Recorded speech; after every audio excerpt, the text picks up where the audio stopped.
Basebo ne banyaba batulabira batuliza. Tulina omuwandiisi William Gaston Baguma. Omuwandiisi waliwo ekibuuzo. Kyenzikiriza nti kiri ku mitima gy'abantu bangi addala abakkiriza Yesu Kristo mu nsi okusookera ddala mu ggwanga Uganda. Tulaba amadini n'amakanisa mu nsi yonna ne mu ggwanga Uganda n'abasumba ab'enjawulo mu makanisa ag'enjawulo. Naye abantu bano bonna bagamba nti baweereza Yesu Kristo. Naye ate bw'otunula obulamu bwabwe enjawukana n'obukyayi n'obulabe n'empalana ebiri wakati waabwe, ekintu ekyo ki ekiri emabega w'obulamu obwo n'embeera ezo ezirabika mu bakkiriza mu biseera bino mu ggwanga Uganda n'okutwayiza wamu mu mawanga gonna. Ekibuuzo ekikulu kinene ate mu nsi eno, ensi eno gye mulaba yeetaaga kutegeera okwanukulwa kw'ekibuuzo ekyo. Kubanga nga bw'olaba abagoberezi ba Yesu Kristo bali mu nsi kati mu madiini n'amakanisa ag'enjawulo bajjudde obutakkaanya kuviirira ku bakatuliki kutuukirira ku balokola abaze ennaku zino mu byalo n'ebibuga. Mulaba buli musumba buli munadiini buli kiwayi kiri ku lwakyo kabonera kalaga nti bakyama dda baava mu kkubo lya Katonda. Bakyama dda baava mu kkubo lya Katonda, kyekitegeeza kubanga njagala osome ebyawandiikibwa Yokaana enjiri sura 13 n'olunyiriri lwa 34 n'olwa 35. Yokaana enjiri essula 13 n'olwa 34 n'olwa 35. Agamba etteeka erijja mbawa nti mwagalanenga nga bwe nabaagalanga mmwe. Yesu yayogera. Era nammwe mwagalanenga.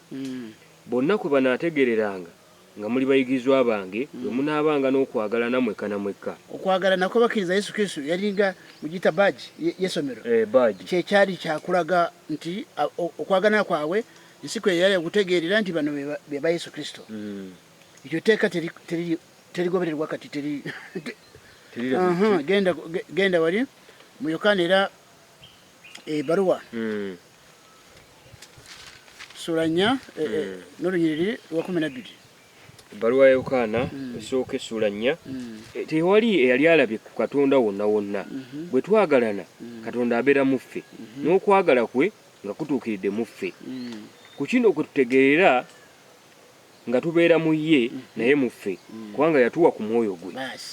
Kati wali omwoyo wa Katonda wateekwa okubeerawo okwagalana n'okwagala kwa Katonda nga kuli mu bantu. Ate okwagalana kuno kwegamba kyekireeta nti kyekitwawula ku bantu balala bonna olw'okwagalana kwaffe Yesu Kristo kwe yawa ekkanisa kwe yawa omukkiriza bonna. Kati katugende wali akanyiri 2:1 essula y'emu era olunya olwa 21 agamba era tulina ekiragiro kino ekyava gy'ali ayagala Katonda ayagalenga ne muganda we. Kaakati we wali ekizibu. Kaakati abantu bagamba twagala Katonda naye tebagalana nga baluganda. Kitegeeza bakyama dda baabula va ku madiini va ku makanisa gwe mulaba abasajja bali waggulu abakazi ekintu kyalwala kyafa dda kyalwala dda kubanga enono y'enjiri ya Yesu Kristo terabikako. Ebubonero Yesu bwe yateeka ku kanisa ye tebulabikako. Okwagalana. Katugende mu Yokaana enjiri tuddeyo 17 tulabe ate obumu buliwa. 17 n'olunyiriri lwa 21 okulwa kwa 23. Agamba bonna babeerenga bumu nga ggwe kitange era bw'oli mu nze nange mu ggwe era nabo babeerenga mu ffe ensi ekkirize nga ggwe wantuma. Genda nange ekitiibwa kye wampa nkibawadde babeerenga bumu nga ffe bwe tuli obumu nze mu bo naawe mu nze batuukirire okuba obumu. Ensi etegeere nga ggwe wantuma. Kakati obanga okwagala tekuliwo okwagalana ng'eteeka terifuga obumu Yesu bwe yalagira tebuliwo. Kakati olwo bafuuka ba Yesu bate ate. Niwekyo kakati abantu baali bagufuuka baana ba Katonda bonna. Tugende mu Yokaana ebbaluwa era sura 5 n'olunyiriri lusooka bwe tuba tusoma wokka. Ojja okuyisanga nti abantu bonna baali bakkiriza Yesu Kristo yali akuba buyinza kufuuka abaana ba Katonda ne bafuuka ba Luganda abafugibwa etteeka ly'okwagala n'okwagalana wammanga abantu ensi balaba nga banjawulo kulyo. Ebbaluwa ya Yokaana esooka essula 5 n'olunyiriri lusooka agamba buli muntu yenna akkiriza nga Yesu ye Kristo ng'azaaliddwa Katonda. Buli muntu yenna akkiriza nga Yesu ye Kristo ng'azaaliddwa Katonda. Na buli ayagala eyazaala ayagala n'oyo gwe yazaala.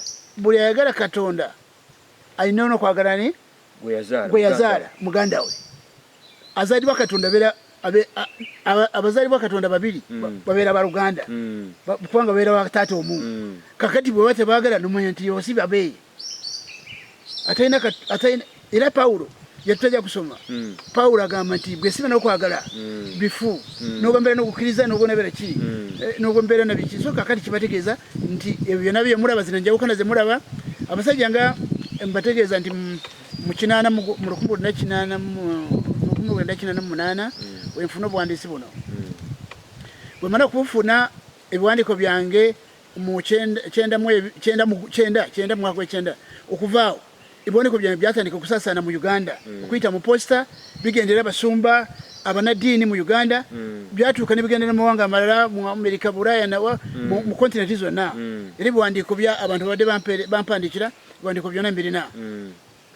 Mbategeeza nti abasajja nga bwe mulaba Kampala bano bakayanja bano baserwadda bano abasumba bemugamba nti abasumba bwe muyita bakulu ate si bwe kiri kubanga bava mu kkubo lya Katonda.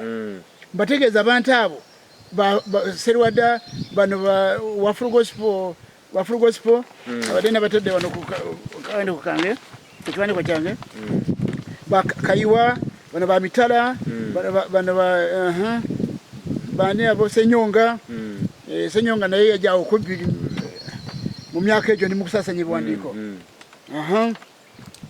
Watante Full Gospel Kasejja Redeemed waliwo Musisi muganda we balabye kubo omugenzi balabye kubo twalina ye mu International Conference Center mu mwaka gw'ekyenda erudaawo nga Kayanja ategese olukuŋŋaana alutegese mu International Conference Center nange nalulimu nga n'ebiwandiiko nga bebiwandiike bigamba nti kanisa yalwala era mwalimu omuzungu ku lunaku lwokutaano okuŋŋaana lwali lwanaku 6 waliwo omuzungu yavayo nga yafunye ebiwandiiko byange bakayanja bajja kumujjukira ayayimirira nga amaze okusoma ebiwandiiko byange n'abagamba tunaaweereza tutya Katonda nga tulwanagana feka na feka.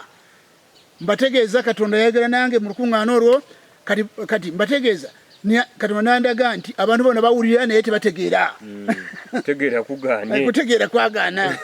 Kakati kyovula nti sente z'abaziba maaso n'amatu tebawulira bali mu kwerumaanuma muwulira Kayanja ne Serwadda manya onookubiri Senyonga mulaba Bujingo ne Serwadda bekirino mu byalo teriga basumba tebali makambugu baguluba buli muntu agamba abagoberezi bange babatwala kibina bakitwala bwe bati gwe bali bantu bano si ba Katonda singa ba Katonda ebintu kasa bingiramu etteeka naye ate muwandiisa abantu bano gasi ba Katonda naye ate tulaba bakuli byamagero batambuza balema era bw'osoma Matayo 24:24 Yesu akyogera kati naga nti banabbi b'obulimba ne bakristo b'obulimba balijja era balikola obubonero n'ebyamagero 2:19 obyo bino byamugamba by'okukkiriza agamba nti kukkiriza Katonda si ne basitaani bakkiriza nti Katonda waali ekyali kya ate bw'odda wali mu Bakolinso ekyokubiri alaga nti abakozi ba sitaani beefaananyiriza aba Yesu Kristo nga tulisobola okubaawula ebintu byonna abantu abakkiriza Yesu Kristo bye baali bagukola mu nsi muno sitaani asobola kubizanya asobola kubijingirira ogukkiriza kubuulira enjiri n'ebyamagero sitaani abikola era yabakozesa sitaani kyatasobola kujingirira kwe kwagala kwa Yesu Kristo. N'olwekyo okwagala awatali kwagala kyemuba mulaba nti bubonero Yesu Kristo bwe yateeka ku kanisa ye okwagalana n'obumu tebabirina ng'akabonero akalaga nti si ba Yesu ebyamagero ebikolebwa mu madiini n'amakanisa gonna gali mu nsi kati si bya Katonda si bya Yesu Kristo kubanga watali kwagala Yesu taliiwo Katonda taliiwo. N'olwekyo sebo ebyamagero babikola naye si bya Yesu kubanga tebayinza okubikola nga tebagalana nedda abatatabagana omwoyo wa Katonda ayinza kubeera mu bantu abatagalana abalabe abatatabagana abatenda kamwe kamu abatenda mutima gumu n'emmemu abatenda kusalawo kumu n'okulowooza kumu basi kakati n'ekyo basebo ne banyabo mbategeeza nti zino njawukana ze mulaba ezibalimu kitegeeza kukyamu era ensi yonna abasebo erina ekizibu kinene nnyo kubanga enjiri ya Yesu Kristo bwekyamizibwa kiba kitegeeza ensi eri mu matiga yonna era bwe buzibu bwe mulaba mu nsi esinga bulaba amawanga nga Galasha zino Ukraine abo bonna bagoberezi ba Yesu Kristo mubalaba ndowooza kati America bagoberezi ba Yesu Kristo basinga obungi kati n'ubwekyo mulaba ekiri kifu amadini makanisa gali musigo n'amafu siga Yesu Kristo kubanga siga Yesu Kristo gali badde n'obubonero bwe yateeka ku kanisa ye okwagalana n'obumu byali badde birabika mu bamukiriza bonna byali badde mulaba ba Petero ba Paulo batambulanga buli muntu alinnya mu kigere kya munne teri yali yagamba ne kanisa yange bona bali abakozi mulimu gwa Yesu Kristo n'ekyo bana bagamba kanisa yagundi kanisa yakayanja kanisa yakakande sibanye kanisa ebyo nabyo abantu sitani yabitaddewo era omwoyo oguli mu Basesalonika omwoyo mubi gwogerwako mu Basesalonika ekyokubiri sura y'okubiri olunyiro lusooka kutuwa 12 omwoyo ogwo Yesu Paulo yagunyonyolako yagutegeeza n'agamba nti ogwo gwagukola gwefuule nga Katonda abantu basinze ogwo nga balowooza bagobera Katonda kati njawukana zino temwazirabye obumusinga bwaliwo njawukana zino temwazirabye obukyayi temwali bulabye ate omuntu alina okwagala ayinza kubeera n'obukyayi ate obukyayi buyinza okubeera wali okwagala ekisoboka n'ekyo mbategeeza basebo ne banyabo abasumba bonna nadiini abali mu nsi bakyama dda ate saagala kukibateekako kubanga basanga ekintu kyakyama gano madiini gajja wano nga gakyama